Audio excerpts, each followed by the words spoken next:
Hello and welcome to the Wednesday edition of Alaska Weather. I'm meteorologist Kimberley Hoeppner, and today is October 23rd, 2019.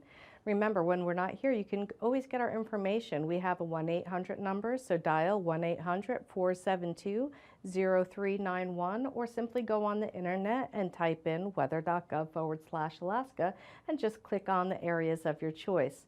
Now, in just a moment, we're going to be on to talk about your weather for aviation, public, and marine forecasts. We're going to start out the day with talking about the advisories that are out there.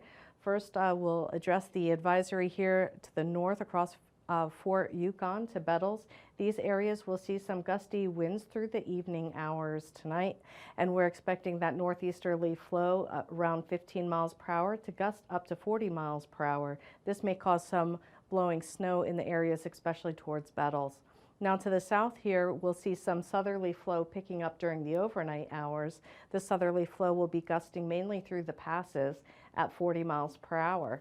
Now across the panhandle locations for White Pass, we are expecting snow to continue through the evening hours with a storm total of 4 to 6 inches expected.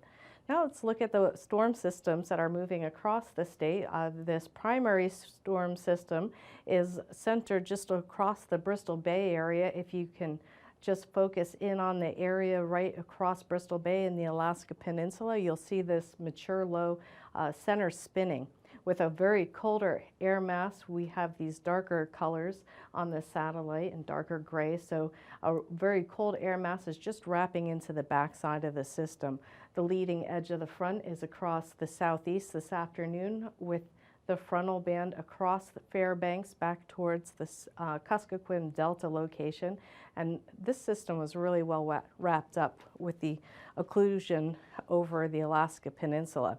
Now, out towards the west, fairly benign conditions, a little bit of a gustier north flow behind this system, but we are watching this next system coming up from the North Pacific, and that's going to be pushing a boundary into the western Aleutians tonight.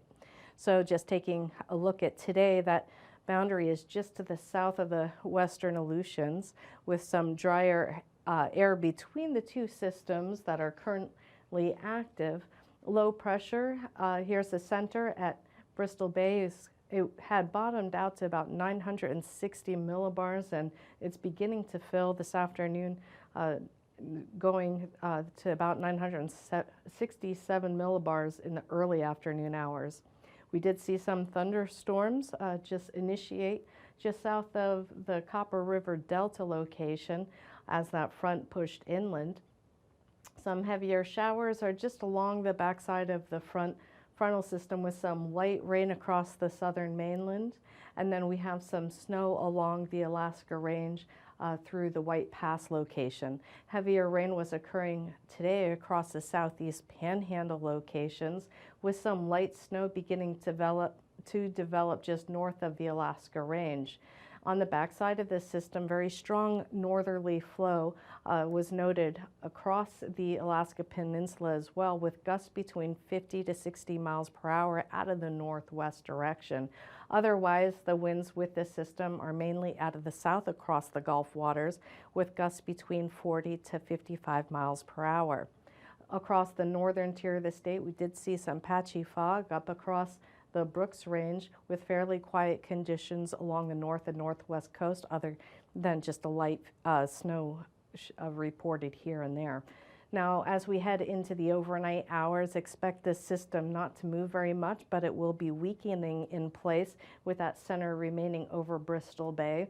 So expect continued shower activity, a mix of rain and snow along the western Alaska Range, primarily in the western Cook Inlet, with some rain ongoing across the northern Gulf, possibly some thunderstorms across the eastern Gulf waters with some heavier showers at times, but mainly tapering off to lighter rainfall towards tomorrow morning.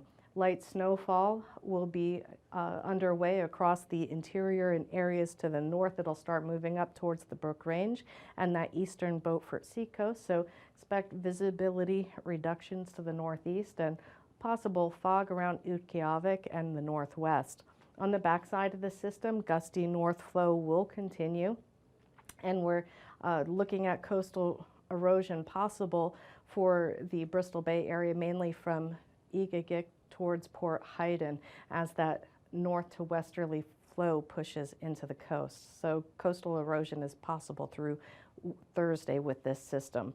Otherwise, just some shower activity, rain with snow to the north of Nunavak Island, possible some snow showers also from the Kuskokwim Delta and north. This next system that's moving up towards the western Aleutians tonight will make progression on Thursday, moving into the central Aleutians. This will bring some very strong gusty winds, mainly gale winds with southeasterly flow ahead of the system, a little bit more of a northerly flow out towards the extreme western Aleutians there as this moves up. For your Thursday across the rest of the southern mainland, we'll see ongoing shower activity. However, things should be tapering down quite a bit. There'll be a little bit heavier showers from the Seward to Prince William Sound areas. Some Vort Maxes move through the southern mainland. And then we'll see ongoing light shower activity across the western Alaska range, again, down towards the Aleutian range. Light rain activity for the southeastern panhandle, with snow spreading a little bit further to the northwest for your Thursday afternoon as this low pressure system continues to move north. However, it will be weakening to a 990 millibar system. So some showers on the backside, but primarily a break between this system and the next system from the North Pacific. As we head into Friday, this next system is going to be pushing its front towards the Pribilof Islands. And here's that very strong southerly flow moving into the western areas of the Alaska Peninsula and Dutch Harbor. And on the backside of this system, we're expecting storm force winds for pretty much the western half of the Bering through the western Aleutian chain. We will see some possible storm force gusts also for the areas to the east of the low pressure center, which will be deepening to 968 millibars as it travels in an easterly direction. However, it's not going to make fast progress to the east, as we do have a ridge that's going to be holding across the eastern Pacific areas. So we'll see a drier day across much of the southern mainland as the ridge will be beginning to push into the southwest and south central locations as the other low pressure system begins to diminish very rapidly. Just bring some light snow shower activity, mainly along the northern areas. For the southeast, we'll see activity tapering off as well, but there will be a few lingering showers with the upper level wave pattern still remaining on the active side. Now let's talk about your temperatures for tomorrow morning. They're going to be very similar as today. We did see temperatures in the single digits and just below towards Wainwright. They had gotten down to 2 below this morning, and they're expecting to be slightly warmer for tomorrow morning in the teens. However, most of the area from the Brooks Range north to the coast will be in the lower teens to single digits. For the interior, once again, temperatures will range into the mid-20s, with coastal locations warmer into the lower 40s. For the southwest, also in the upper 30s to lower 40s. And out there across the Bering, look at temperatures ranging mid-30s to low 40s. For your high temperatures Thursday afternoon, temperatures will primarily be in the 40s for the southern half of the state. Coldest areas to the north there, reaching up into the 20s, and the southeastern locations will be warming up into the mid-40s to near 50 degrees down near Sitka. Expect areas across the interior to be a little bit cooler with that snow right around the freezing mark or just above across the interior. For Friday morning, temperatures will be notably cooler across the southern tier of the state as cooler temperatures come in on the backside of that low. So overall temperatures will be dropping back down below freezing for most of the state. However, of course, the coastal locations will be real close to freezing or just above, with temperatures in the mid-30s for the southeast panhandle. Now for the Bering locations, temperatures will also be a little bit cooler in the 30s, but the chain with that next warm front along the eastern and central Aleutians will stay mainly in the mid 40s.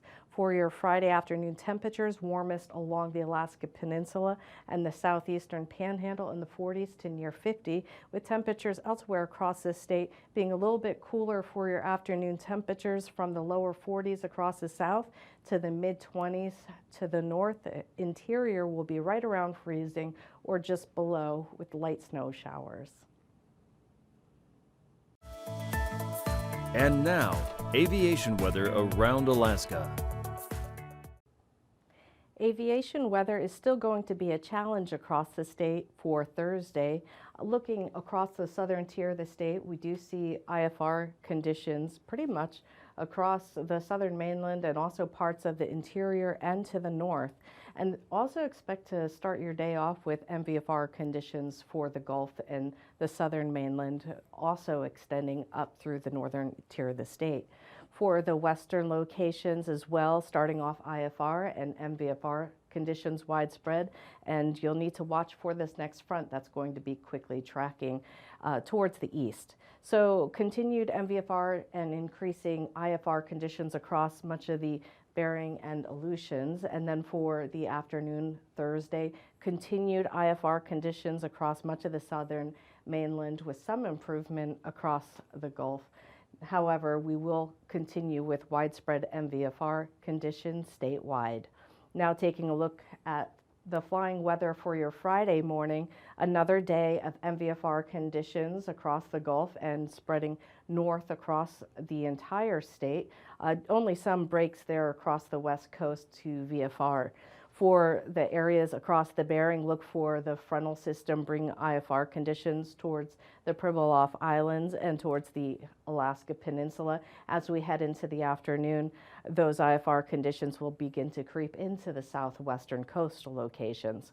Now we will see finally a first break for some of the south central locations to VFR during the afternoon on Friday, and looking at the north, still staying in the MVFR and IFR conditions. For the southeast, looks like a MVFR day will continue for you through the afternoon hours. Now let's take a look at the passes in more depth. We'll see Anaktuvik go from IFR to MVFR during the afternoon. Adigan will go IFR to MVFR as well. And we'll see Lake Clark and Merrill Pass follow the same pattern, IFR to MVFR. Rainy will stay IFR all day, and windy will be in that IFR category, as well as Isabel IFR, and Mentasta will go IFR to MVFR during the afternoon. Looking at Tanita, we'll see IFR for you all day on Thursday, and for Portage, looking at IFR conditions for the entire day. Chilkoot and White Pass, an IFR day for you on Thursday. Okay, so looking at the freezing levels, the white line here is a line for the surface freezing level, which is pretty much draped along South Central to the northern areas of the Panhandle. And then we have a climb from the 2,000 foot level to the 6,000 foot level across the southeastern locations. So mainly a 2,000 foot level along the Alaska Peninsula, climbing to 4,000 feet south of the Alaska or Aleutian chain. Looking at your icing for tomorrow, we will see icing above 2,000 feet out towards the west with that approaching storm system. And then we'll see widespread, at least light icing across most of the state for your Thursday, with some considerable moderate conditions across the eastern areas of the state.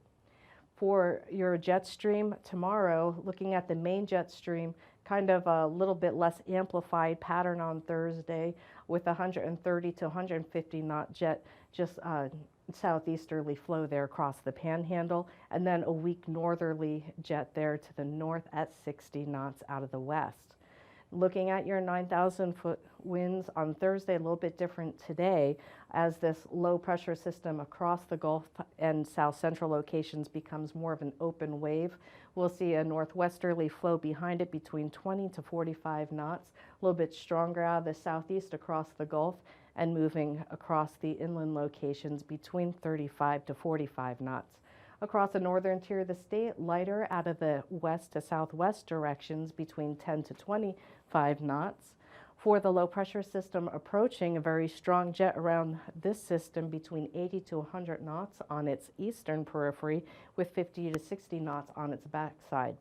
For your 3,000 foot levels, very similar wind pattern, 60 to 75 knots around the low core, with a similar pattern across the southern parts of the state out of the southwest with a north flow behind this low pressure system, so ranging between 25 to 40 knots essentially. So look for your turbulence across the western and southern areas of the state. Some moderate conditions will be out there across the southern tier, and then for the west as well.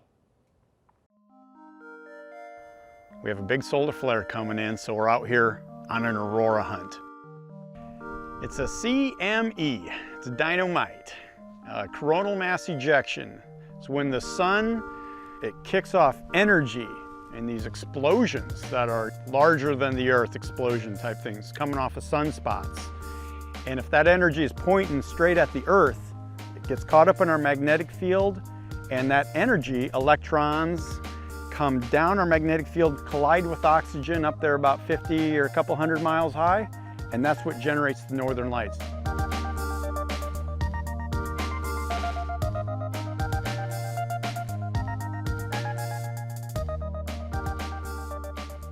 My job as the photographer and the aurora hunter is to be in position, you know, location, location, location. And I like to think I'm composing. Mother Nature, it's a bit of a teamwork thing, you know, she's got to put on the show, but I have to be in the right position and of course with the right tools and the know-how. I've stopped keeping track of how much time I spend out here in terms of hours. It's more in terms of weeks or months, or at this point years now. You know, it was always in me. Even when I was a kid growing up in the lower 48, I would spend nights sleeping on our trampoline, just staring at the stars. I'm in 4th grade and I'm going, wow, look at those stars. And I'd see how many nights in a row I could sleep on the trampoline. And I think my record was 23 nights in a row. So I was doing kind of strange things for an Iowa country boy. I can remember specifically the very first time I saw the northern lights. It was 1989, the peak of the solar cycle, and I was going to graduate school in Laramie, Wyoming. And all of a sudden we had heard the northern lights were out. It's like, what are those? I'd never really seen them before. And my goodness gracious, we were on top of a mountain in the Laramie Range and they were turning blood red. And I was like, oh my gosh, this is the most beautiful thing I've ever seen.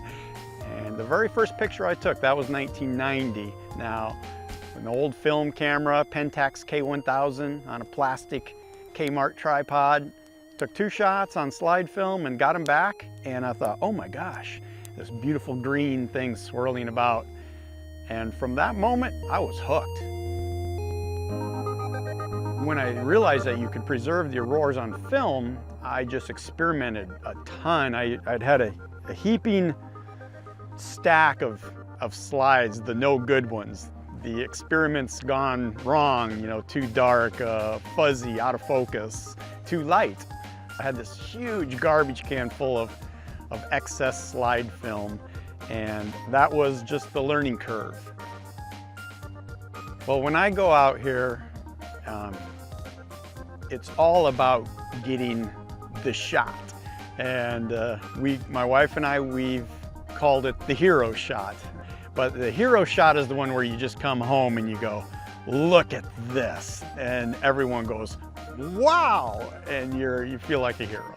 It's a wonderful feeling, you know. It's good for the ego, of course. It's good for the business, but if you kind of strip that away, it's good for what's inside you, because that's really the hero moment in nature. And Mother Nature's putting on this show that is just mind-blowing. It's unbelievable. When I first resigned from my day job, that was in 1996, and decided I wanted to become a full-time aurora hunter. My goal from that moment and to this day still is to get one hero shot a year. I figured, and I'm talking the kind that somebody wants to buy from you and hang on their wall, where the auroras are extremely bright, very active, turning colors, where you can't believe your eyes. If you get to preserve a little sample of that with a photograph, well, it's what we call the hero shot.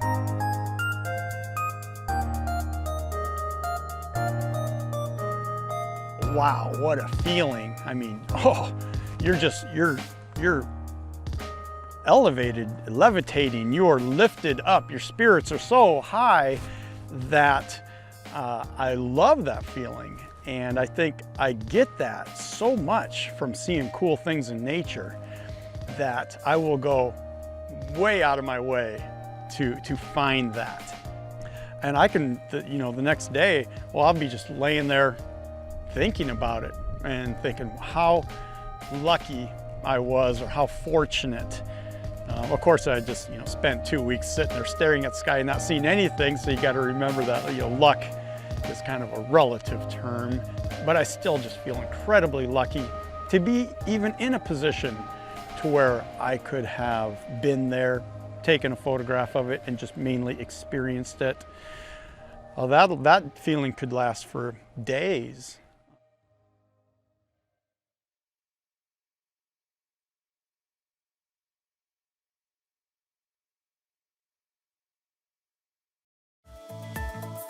And now, marine weather around Alaska.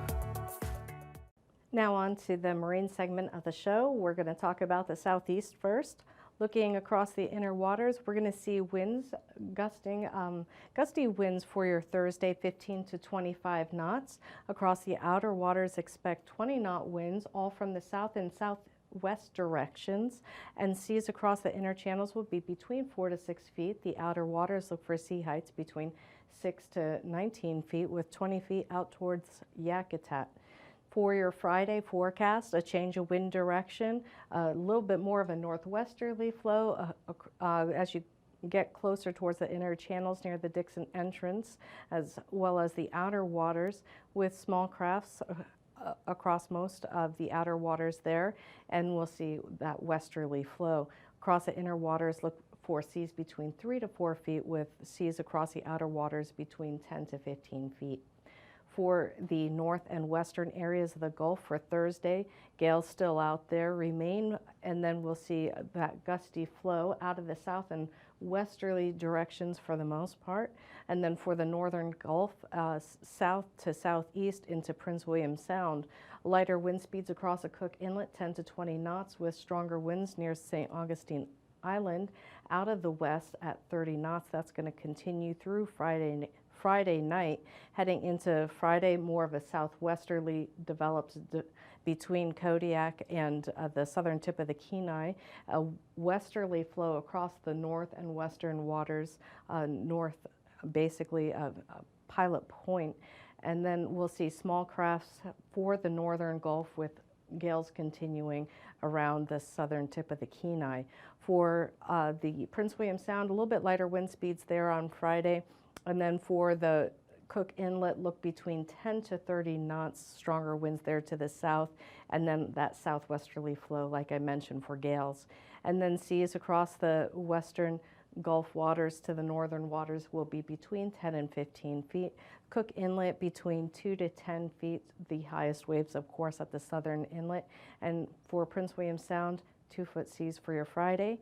For the Alaska Peninsula, gale strength winds out of the west to northwest directions, to including Kodiak Island, small crafts there for Shelikof Strait. Seas on this day are going to range between 15 to 22 feet across the North Pacific, the higher seas will be. And then for your Friday, winds are going to be changing direction, persisting at gales for most of the area, gusty conditions out there along the western peninsula with the next front approaching. And we'll see a little bit lighter wind speeds for Shelikof Strait under small craft advisory out there. Seas on this day are going to range between 10 to 25 feet. The higher seas, of course, on just the North Pacific side. For your Thursday, for the Aleutian chain, here's those strong winds picking up across the western Aleutians, storm force out towards the west, out of the north direction. And for your eastern waters, look for more of a wind directional change with the next system moving into the area. Southeasterly flow ahead of the front, 35 to 45 knots with stronger gusts, and then small craft for the rest of the area. As we head into your Friday, those winds will be picking up for the eastern Aleutians, so storm force is expected for Friday. Stronger gale force gusts around the storm system. On the backside of the system, storm force will continue 55 knots out there towards the west. Seas on this day will be quite high, between 15 to 35 feet, so look for very high seas for Friday. Thursday, looking at this strong northerly flow, mainly out of the northwest direction. Seas would be between 5 to 10 feet. Headed into your Friday, wind directional changes with the gale force to storm force winds also being introduced into your forecast north of the Pribilof Islands for Friday. And then a little bit lighter wind speeds to the north. Seas will range between 5 to 20 feet, the highest seas out towards the central Bering locations and northern Bering. For your Thursday forecast, across the north and western locations, strongest winds out of the north from the Chukchi Sea south through the Bering Strait. Small craft out in that direction. Seas between 5 to 10 feet. As we head into your Friday, gusty winds will mainly be across the Shelikof Strait, but we will see some stronger winds to the east direction across the eastern Beaufort Sea coast. Again, seas between 5 to 10 feet. So main focus will be on this system that's moving through tonight, and the next system on its way to the Aleutians on Thursday and Friday. These forecasts are for planning purposes only. Call 1-800-WX-BRIEF for a formal pre-flight briefing. Always file a flight plan before you go flying. The U.S. Coast Guard Auxiliary urges you to leave a float plan with a friend or the harbor master before you go boating.